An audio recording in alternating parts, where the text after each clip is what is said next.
Hello guys, it's James है। क्या हाल चाल। तो सबसे पहले हम बात करते हैं रमेश निकरा के बारे में। रमेश निकरा एक ऐसा नाम है जो यूट्यूब के दुनिया में रॉकेट के रफ्तार से फेमस हो रहा है। जी हाँ, रमेश भाई का यूट्यूब के दुनिया में कई चैनल्स है, जिसमें cricket channels, shorts, news channels भी हैं। एंड सबसे खास बात यह है कि वो एक रिसेंटली पॉलिटिक्स चैनल खोले हैं, जो आप यहाँ देख सकते हो। इसमें पहले वीडियो 4 दिन पहले अपलोड किए थे एंड भाई साहब पहले ही वीडियो वायरल हो गया, मिलियन प्लस व्यूज आए भाई एंड ऑलमोस्ट 10 के प्लस सब्सक्राइबर भी हो गए। अगर उनका एजुकेशनल स्टेटस देखोगे तो वो एक IITian भी है। फिर यूएस से मिनीसोटा के लेक बिल में एयरपोर्ट के पास एक हेलीकॉप्टर दोपहर 2:45 को क्रैश हो गया। ये हेलीकॉप्टर ग्राउंड में गिरते ही फ्लेम्स में जल उठा और इस हादसे में किसी की भी जान नहीं बची। अथॉरिटीज के मुताबिक क्रैश साइट एक नॉन रेसिडेंशियल एरिया था, इसी वजह से ग्राउंड पर कोई नुकसान नहीं हुआ। इस इंसिडेंट की जांच के लिए FAA और NTSB ने प्रूफ लॉन्च कर दिया है। NTSB का इन्वेस्टिगेटर संडे आफ्टरनून तक क्रैश होने की साइट पहुंचकर इन्वेस्टिगेशन करेगा। विक्टिम्स की identify county medical examination office द्वारा कंफर्म करने के बाद रिलीज की जाएगी। फिर बात करते हैं मुंबई सिटी के बारे में। मुंबई में गणेश विसर्जन के दौरान एक दुखदायी घटना सामने आई है। हाँ दोस्तों, इलेक्ट्रोक्यूशन के दौरान एक व्यक्ति की मौत हो गई और 5 लोग बुरी तरह से इंजर्ड है। यह तब हुआ जब विसर्जन के लिए निकली एक मंडल की प्रोसेशन के दौरान तारों के स्पर्श से बिजली का झटका लगा। इंजर्ड लोगों को तुरंत हॉस्पिटल में एडमिट कराया गया है। पुलिस और नागरिक ऑफिशियल्स ने घटना की जांच शुरू कर दिया है।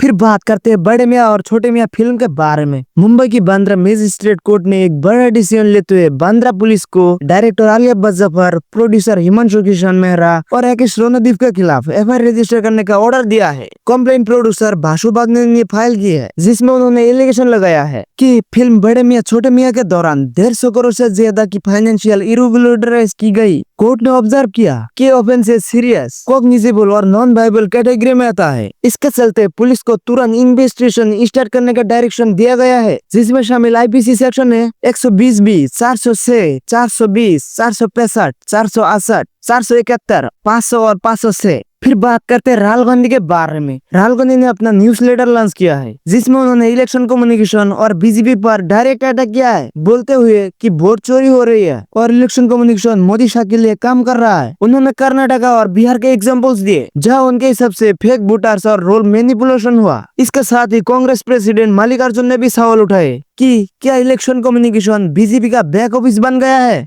चलिए अब बात करते हैं एक्टर आदि विशेष के बारे में। तेलुगु एक्टर आदि विशेष ने रिसेंटली अपने पहले इनकाउंटर के बारे में अमिताभ बच्चन के साथ एक यादगार कहानी शेयर की है। उन्होंने बताया कि फ्रीमॉन्ट कैलिफोर्निया में FLA इंडियन मेला के दौरान, जहां अमिताभ बच्चन एक डिस्टिंग्विश्ड गेस्ट थे, सब लोग उनके साथ फोटोज क्लिक करने और हाथ मिलाने के लिए ईगर थे। आदि विशेष ने कहा कि उन्होंने कॉन्शियसली फोटो नहीं ली, सोचकर I want to do what Amitabh Bachchan is doing, और बस मेगा स्टार के साथ खड़े नहीं होना चाहते थे, feeling like they were being a cool rebel. उन्होंने एक्सप्लेन किया कि उनका असली मकसद सिर्फ अमिताभ बच्चन से मिलना नहीं था, बल्कि उनकी तरह सक्सेस और आर्टिस्ट्री अचीव करना था। आज वो रिफ्लेक्ट करके जेन्युइनली रिग्रेट करते हैं कि उन्होंने वो स्पेशल पिक्चर नहीं ली। तो अब बात करते हैं बिग बॉस के बारे में। बिग बॉस 19 में सलमान खान फरहान भट्ट को अपमानजनक लैंग्वेज के लिए पब्लिकली कॉन्फ्रंट किया। सलमान ने उसे पूछा कि क्या वो रियल लाइफ में भी ऐसे ही शब्द इस्तेमाल करती है, क्योंकि बिग बॉस के अंदर उसने बार बार दो कौड़ी, औकात और परवरिश जैसे अपमानजनक वर्ड्स यूज किए। उन्होंने फरहाना को मजबूर किया कि वो अपने खुद के बोले गए मानहानि सबके सामने पड़े। सलमान ने उसके पीस एक्टिविस्ट होने के क्लेम पर भी सवाल उठाए और कहा कि वो शांति नहीं बल्कि नेगेटिविटी फैला रही है। फिर आगे उन्होंने बिग बॉस सीजन 11 के कॉन्टेस्टेंट जुबैर खान के एग्जाम्पल देते हुए याद दिलाया कि अपमानजनक लैंग्वेज की वजह से उसे तुरंत इविक्ट किया गया था। लास्ट में सलमान ने क्लियर वार्निंग देते हुए कहा कि अगर दोबारा ऐसा हुआ तो फरहाना को तुरंत शो से निकाल देंगे। ये सब आमना सामना देखकर सभी घर के हाउसमेट्स भी शॉक में नजर आए। फिर उत्तर प्रदेश के मुरादाबाद डिस्ट्रिक्ट से एक बड़ी खबर सामने आई है। इस गाज हिंदू समाज पार्टी के डिस्ट्रिक्ट प्रेसिडेंट को गोली मारकर हत्या कर दिया गया है। रिपोर्ट्स के मुताबिक गनमैन ने उन पर तब हमला किया जब वो घर के पास था।